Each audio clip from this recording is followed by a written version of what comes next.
सब तो पहला मैं शुक्रिया अदा करना तुहाडा सारिਆਂ ਦਾ जिन्ने भी मेरे खास मेहमान अज दे इस अकीका की तकरीब दे विच तशरीफ लैके आए हैं। तुहाडे सारिਆਂ दी तशरीफ आवरी का बहुत ज़्यादा शुक्रिया।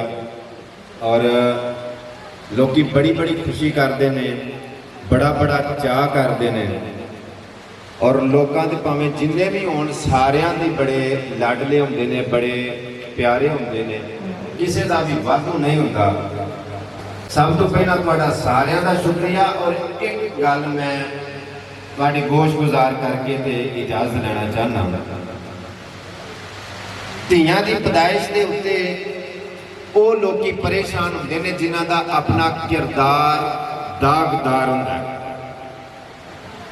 जिन्हां ने अपने जवानी दे विच या पिछली उम्र दे विच गंद खिलारिया होंदा है। जो धीआं पैदा होंदियां ने ते उन्हां दे चेहरे काले हो जाते हैं। इस वजह तो काले होंदे ने कि उन्हां नूं अपना माजी याद हुंदा है।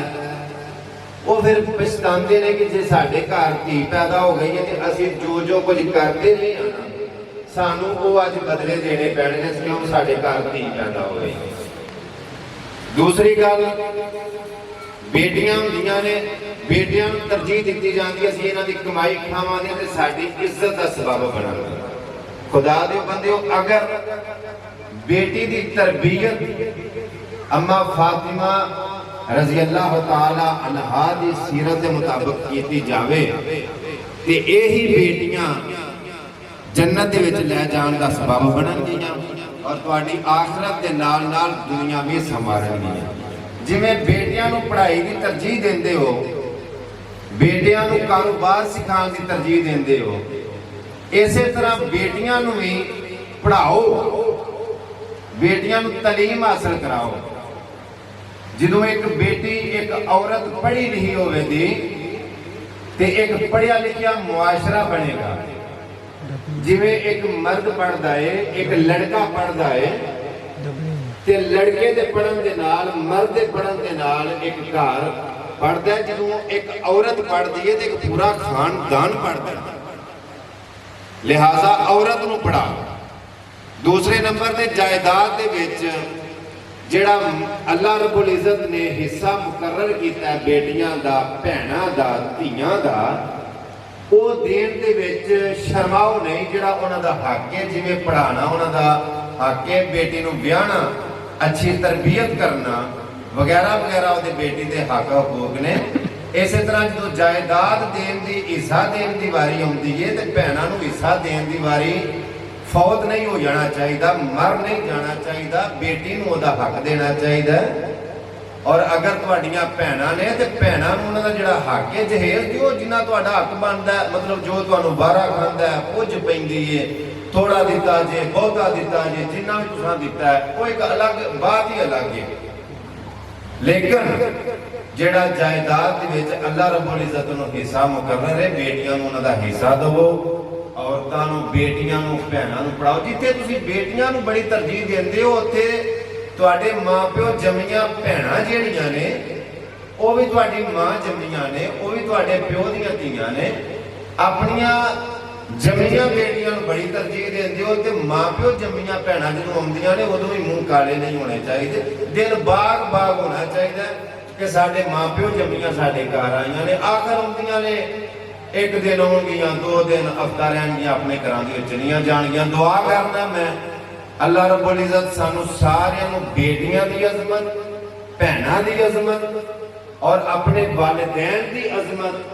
वेखो जदों औलाद हुंदी है ना, जदों अपनी औलाद हुंदी है तो जिवें खिच हुंदी है, तड़प हुंदी है, प्यार हुंदा है, इस तरह ही जेड़े वालिदैन ने जिन्हां दी असी औलाद हाँ उन्हां नूं इंज ही खिचे, इंज ही तड़प हुंदी है, इंज ही। लेकिन ये पता उदों लगदा जदों खुद औरत बच्चे की मां बनती है ते लड़का जो खुद बाप बनता तो फिर उन्हें पता लगता है कि जेडे मेरे वालिदैन मेरे नाल प्यार करते रहे आखिर वो भी इंज करते रहना। एक निक्का जिहा छोटा जिहा वाकया है, बड़ी लंबी गल नहीं। अगे तुसां सुनिया भी होगा कि एक बंदा पैलियां दे विच ना हल पिया चलांदा सी ते ओहदे कोल ਉਹਦਾ ਵਾਲਦ ਚਲਾ ਗਿਆ, ਬਾਪ ਚਲਾ ਗਿਆ ਤੇ ਜਾ ਕੇ ਜੇ ਆਪਣੇ ਬੇਟੇ ਨੂੰ ਆਂਦਾ ਹੈ ਭਾਈ ਤੁਸੀਂ ਮੇਰੀ ਥੋੜੀ ਜਿਹੀ ਆਵਾਜ਼ ਇੱਕੋ ਘੱਟ ਕਰ ਦੇ। ਉਹ ਬੰਦਾ ਹਲ ਪਿਆ ਚਲਾਉਂਦਾ ਪੈੜੀਆਂ ਦੇ ਵਿੱਚ ਤੇ ਉਹਦਾ ਬਾਪ ਜਾ ਕੇ ਤੇ ਆਪਣੇ ਬੇਟੇ ਨੂੰ ਆਂਦਾ ਪੁੱਤਰ ਗਰਮੀ ਬੜੀ ਏ ਤੇ ਹਲ ਛੱਡ ਦੇ ਤੇ ਥੋੜੀ ਦੇਰ ਆਰਾਮ ਕਰ ਲਈ। ਉਹ ਆਂਦਾ ਅੱਬਾ ਜੀ ਤੁਸੀਂ ਜਾ ਕੇ ਬਵੋ ਹਾਂ, ਆ ਥੋੜਾ ਜਿਹਾ ਕੰਮ ਕਰਨ ਵਾਲਾ ਮੈਂ ਕਰ ਲਵਾਂ ਤੇ ਆਪੇ ਫਿਰ ਬਹਿ ਲੈਂਦੇ ਸਾਹ ਲੈ ਲੈਂਦੇ।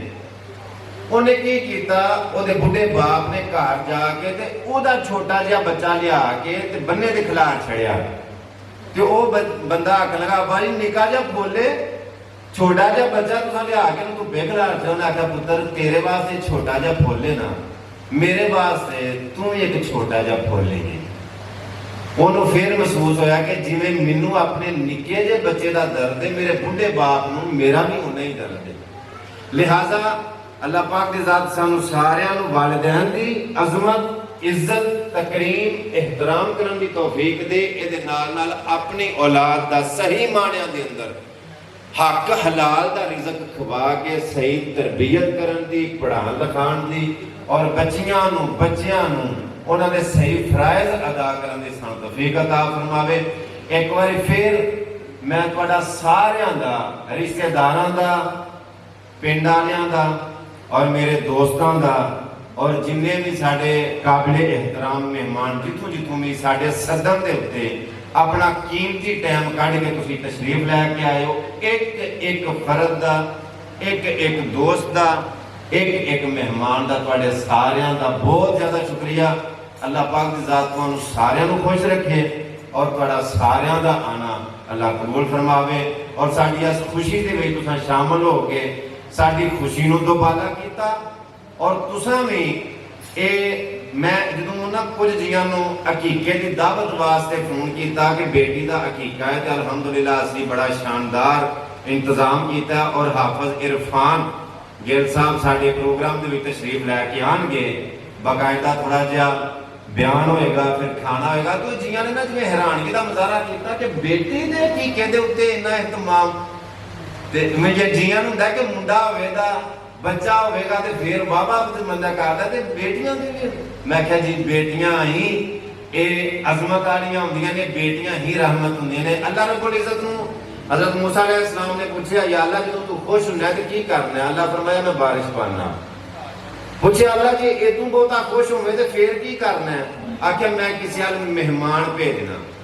पूछा या अल्लाह जी ये तू भी बहुत खुश होवे तो फिर की करना है? अल्लाह पाक फरमाया मूसा जी तू मैं बड़ा ज्यादा खुश होना तो फिर मैं धी देना, फिर मैं बेटी देना, फिर उहदे घर मैं रहमत भेजना। लिहाजा अल्लाह तुहाडे घरां दे विच जिहड़ियां रहमतां ने उन्होंने तुहाडे वास्ते रहमत ही बनावे और तुहाडे वास्ते मगफरत दा सबब बनावे। और अल्लाह पाक दी ज़ात सानू सारियां नू सही मानियां दे अंदर बेटियां दी खिदमत करन दी दे तौफीक दे और बेटियां नू अपने वालिदैन दी खिदमत करन दी तौफीक दे। आप सब दुआ फरमाओ।